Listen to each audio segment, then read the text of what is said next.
Okay, hi, hello. This is quite informal. I wanted to be a little bit more serious, so I brought out the VTuber that I haven't used yet. I got her on, oh no, I don't remember. I got her for like $16. So it was like a customizable VTuber thing. She's cute. I like her.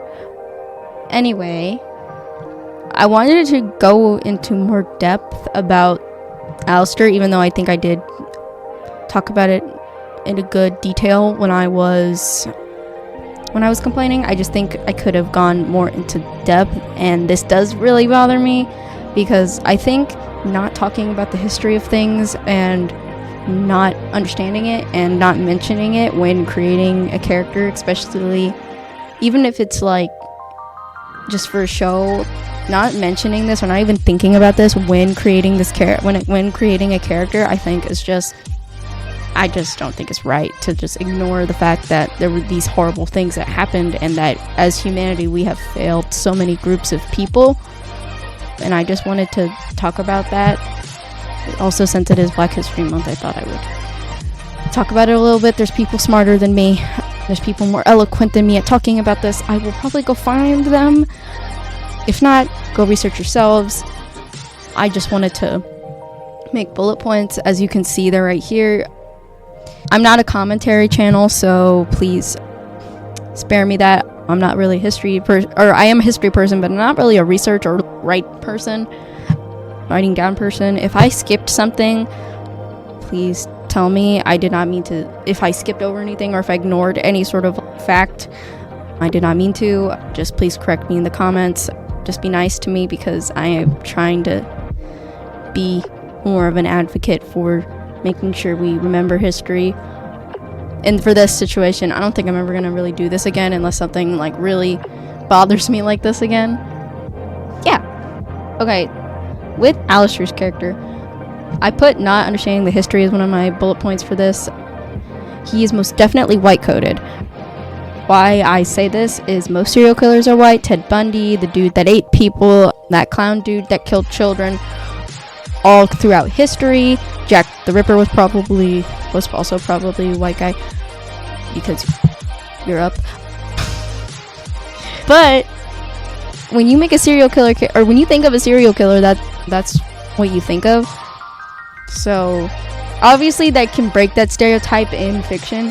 It's just something to think about with this character. Another thing is having a celebrity job in the 1920s and 1930s would have not been given to somebody who wasn't at least white passing and lied about being white. I put that in there. But they would have not been given to a mixed person if they knew that they were mixed, because severe racism, segregation, and stuff. Another thing with the whole serial killer thing, most POC people, black people, would have been killed by just looking at a white person wrong. The whole case with Emmett Till is a good example of that. You can look into that. I'm not going to dive deep into that rabbit hole because I don't want this intro to get too long. I just wanted to talk about it because I felt like I glazed over it, and but the history shouldn't have just been glazed over like that, especially with how horrible it was. I think we need to remember it, and this is just like a glaze over. Do more research yourself. He wouldn't have been, this should have gone over the white coded. He wouldn't have been made mixed if voodoo was an open practice. They announced this when VisvyPop, I guess, discovered that voodoo was not an open practice, and that's why he's mixed. That's it. There was no thought put into it, culturally or history wise. And I think the fact that he would have been white, if that fact wasn't a fact, means he's basically white. He's just white coded, even though his character, he'd be white passing man who benefited from denying he was black for the most part, or half black, and they could have done something cool with him being mixed more than just throwing it in there. I know the voodoo thing is kind of cool. I think it's used stereotypically too much because it is, oh, scary voodoo doll. That's demonizing a whole thing that Africans do. Some do, but I'm not gonna get into that because it's not really my opinion. It's just something, or it's not an opinion I should say, but I do have that belief. They could have made it maybe he was like trying to get revenge, maybe something like maybe like a half brother or more POC looking brother or sister got murdered or something, and he started killing for revenge. I know he doesn't really go after women, but white men were usually the ones doing the killing, unfortunately. I think. Probably. And so maybe that, along those lines, I'm not going to get into. That's not my. I could go and rewrite the story of Hazbin Hotel, but I don't think I really need to. It's just more of a suggestion. On with that, maybe highlight how terrible it was in the 1920s and 30s for African Americans, such as the KKK. I mentioned this in my last video when I was ranting about it, but the KKK was in its height during the 20s. I think we need to highlight this because people think, hey, I want to go back to the 50s. I want to go back to whatever. And we don't think about the implications of that and how people were treated and how disgusting people were, like how absolutely vile people were back then. I have some texts from these two links. Feel free to read more into it. I just kind of picked them up, one's from the government, one's from this other website. They were the first that popped up on Google because mostly I just wanted to read off some things to just highlight this. I wasn't going to do a whole 4-5 page report. I just wanted to exemplify this whole thing. I think me just spewing off crap isn't that reputable if I grab some stuff from some other sources. Now, I'm dyslexic. I don't usually make scripts for my art videos and stuff, so please forgive me. You all are gonna find out why I don't script by my reading voice. So I'm about to turn into a robot. Beep boop. Sorry, I'm just trying to lighten the mood a little bit. So from this first link, I have the quote, or I took a quote, which was, Jim Crow laws and institutionalized racial segregation persisted in various facilities through American culture in the 1920s. This racially discriminatory legislation imposed strict division between white and African American communities, sustaining structural injustice. Like I said earlier, just adding to that. The second link starts here. It starts here. As segregation tightened and the racial oppression escalated across the United States, some leaders of African American communities, often called the Talented Tenth, began to reject Booker T. Washington's conciliatory approach. W.E.B. Du Bois and other black leaders channeled their activism by founding the Nigerian movement in 1905. Later, they joined white reformers in 1909 to form the National Association for the Achievement of Colored People, the NAACP. Early in its fight for equality, the NAACP used federal courts to challenge disenfranchisement of residential segregation. Job opportunities were the primary focus of the National Urban League, which was established during 1910. During the Great Migration of 1910 to 1920, African Americans by the thousands poured into industrial cities to find work and to fill labor shortages created by World War I. Through the continued to face exclusion and discrimination in employment, as well as some segregation in schools and public accommodations. The northern black men faced fewer barriers to voting as numbers increased. Their vote emerged as a crucial factor in elections. The war and migration bolstered a heightened self-confidence in African Americans that manifested in the New York African American movement of the 1920s, evoking a new African American in the NAACP lobbied aggressively for federal anti-lynching law. That was a word full. Obviously, there were steps taken forward with this, but that still doesn't mean there were not KKK parades that were terrifying. And that doesn't mean that this anti-lynching law didn't get... I think it got passed, but it got passed 2 years ago from 2023, which is insane.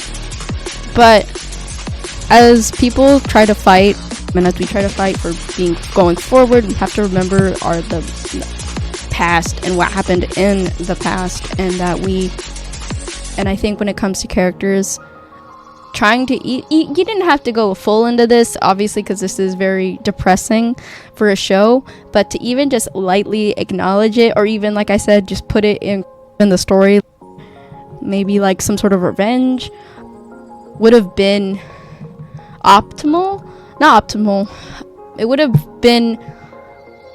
made it seem like, instead of slapping this on, because slapping on a race to make it less offensive to do voodoo, which already, again, like I said, some people consider it a little bit offensive because it's demonizing the practice for a villain, that it's just wrong to just slap something onto a character without thinking of history and putting that history into the character. Obviously I'm white. I don't know how much. Take my opinion with a grain of salt, but also do research for yourself. Learn about these atrocities that happen to so many people, because I think it's very important to learn about not even just American history, if you're American, across the whole world, of how well people have been wronged and what we can do to stop that and to make that better and to take down systems of injustice and such. On to the actual video, which will be next. I'm just redesigning more Hazbin Hotel characters. Unfortunately, I just had to get this out. Thank you guys for watching this section and listening to my crappy reading, and I will see you in the next section while I'm doing art. Bye-bye. Oh wait, I didn't mean crappy as in the history being crappy. I mean like my reading being crappy. And this writing, I don't know. I spelled celebrity wrong, and I still don't know how I did that. But yeah, thank you for watching, and make sure to do your own research if you really want to. It's really important that everybody knows this information. Alright, on to the drawing part now. Okay, hi, hello. In today's video, this is the second part where I'm redesigning more Hazbin Hotel characters. If you stayed around or if you skipped to this 10 minutes, whatever. But anyway, so for this first part of the video, I started off with Nifty. I'm actually for most of these characters, I'm pretty okay with their designs. I just redesigned them because I was like, they're kind of cute. I wanted to take a crack at it. I googled everything, so Nifty is from the 1950s. I got a nice 1950s dress. She was a housewife who killed her husband, I believe, or that might be a fan theory. It's just what I read. Everybody has an animal motif, and when I was looking at other redesigns, a lot of people made her more bug-like. So I made her more bug-like to give her that animal motif, which I'm trying to carry on with all of the characters.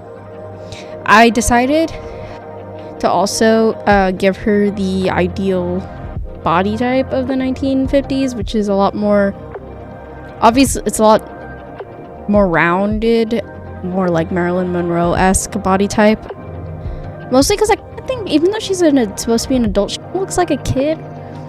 And I know she's supposed to be tiny, and in my redesign she's also still supposed to be like tiny, but it feels weird that she's a whole adult, but she looks so a kid. So I changed that, especially for Hell. I don't know. I also changed the red to a warm red, and then a pink, and then I was like, I don't like the pink, and then I ended up doing a dark pink red with lighter pinks.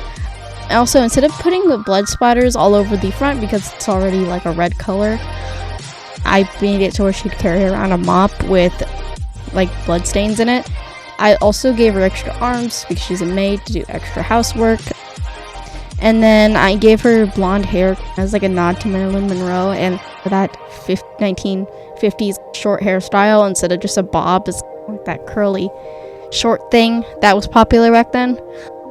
I also gave her more like bug looking appendages with the little nasty little bug hairs on them. I don't really have much to say for Nifty. Like I said, I just made her more historically accurate with the dress and stuff. I did give her more bug-like eyes, and I think she looks a lot more menacing. Oh, and I gave her antennas because she's a little bug. For the next design, I did Vaggie. For Vaggie's design, I knew she's Charlie's girlfriend, and I decided to give her the same hotel uniform, but slightly different. She's more feminine out of the two of them, so I tried to keep that. I also made it more apparent that she's a fallen angel. I gave her bird ears because I love doing that. I love bird ears. Actually not bird ears, wing ears. I love wing ears so much. I actually have a demon OC that has wing ears and and I love her, and I love the wing ears, and I love how expressive they are. I couldn't help myself. I kept the features, the large eyes and the nose and stuff, and the scar on the eyes. I also added wings that look like they've been like clipped or cut, again to add to that idea. I gave her the same hotel hat that Charlie has, but instead of it being more proper, she just throws it on. And then instead of straight hair, I decided to give her really fun curly wavy hair, just because I thought it was cool. I thought it added more interest. I kept her skin color the same. You'll see I go through many different aspects of what I want for this, like the outfit, and it goes from being a dress with shorts, or top with shorts, a longer skirt, a whole dress, and then a shorter dress. I also was trying to do a more knee-high version of the shoes, socks, boots she has, but I ended up not liking it, so I just gave her more kind of like armor-ish Art Deco looking boots with gold and red. I wanted her designed almost contrast of like her like features of Hell, because she's not native there. She was an angel. So with her hair, I made sure it was light and had like these pale gold accents. Her eyes this are almost like a light blue with a pale gold accent. And then I added in the angelic spear that she carries around. I also added in her own flair to the uniform, so instead of having gold detailing, it's just black detailing for the buttons, because I don't really see her as more extravagant. I also gave her I changed her body type to be more like built, because she was an exorcist, and I'm assuming to be really physically fit. I'm not saying she doesn't look like fit before, but when it's like fit, like buff. I'm not the best at making that body type, but I did certainly try to make her look a little bit more buff with that in mind. So yeah, that's all I really have to say for this design, other than I did think she made her look like a JoJo character, which is funny. But overall, I tried to make her look like she's supporting Charlie's idea by wearing the same uniform, but in her own Also try to make sure she looked like a badass because I like badass women.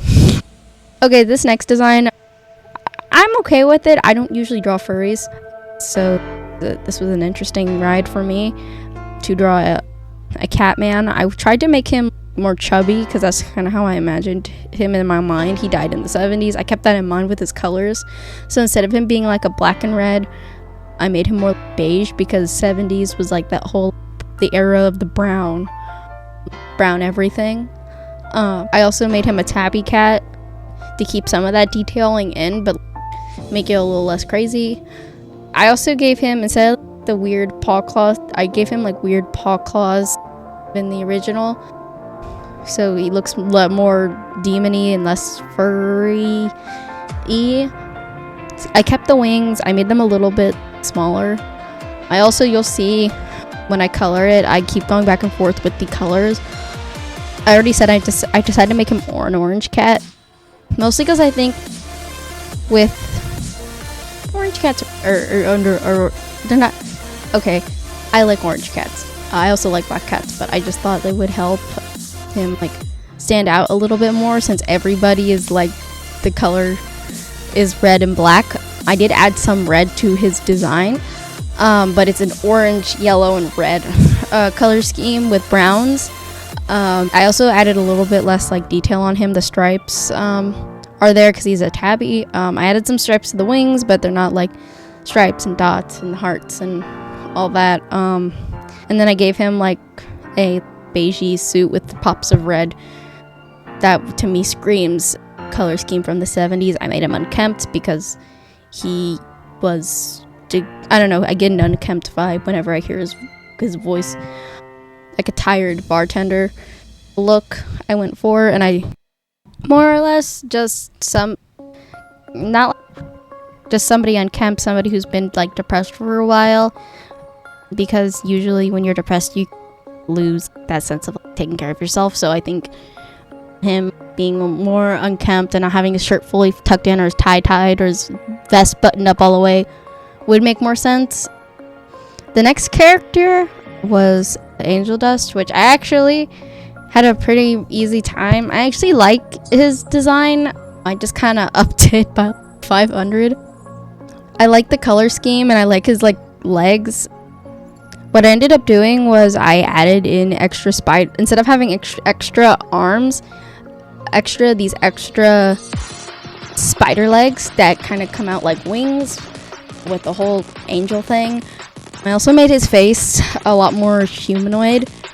All the different, I guess, things like the different types of creatures that could exist in hell, like the least humanoid they can get to the most humanoid. Generally, because most sinners were human at some point, they would find a more humanoid looking face more attractive. Just my thoughts. I also try to give him, he's an Italian American from the 1940s, but that's when he died. He died in his 20s due to an overdose. And so what I ended up doing, so I tried to make sure he looked pretty like youthful. I also gave him a 1940s overcoat. I believe with him being a worker of a certain type of thing, he'd modernize easily with the times, but still keep some of that 1940s-ness about him. So I did give it, that's why he has that long coat. I also think him having this kind of baggy long coat kind of gives the, what's it called, the idea of like a hooker on the side of the street that's all wrapped up in a bunch of blankets and then it's like super like skinny underneath. That was the idea with what I was going for. But I tried to give him, when I was saying about him being an Italian American, I tried to give him more Italian American features. Since I'm Italian, my dad's Italian American, and I'm also Italian American a little bit. That I tried to give him more of those features that I see in myself, like a straighter nose, stuff like that. I also gave him an extra set of eyes. I kept his color scheme pretty much the same. I also, speaking on top of that, I also tried to give him more of an aspiring vibe because they get compared a lot on TikTok and stuff. I gave him little elf ears for that reason. I made sure his little spider legs were like black because he does have a really light color scheme, but I wanted to make sure it still was very clear he maybe even has a stronger like spider form. Make him more fun and a little bit more like powerful. But yeah. I really like my redesign. I like the heart pattern I ended up doing on him. I had a really the only thing that gave me problems were the legs. I added like a little spike at the end of like where the like weird knee is. I also had a weird time with him being fluffy and then humanoid at the same time.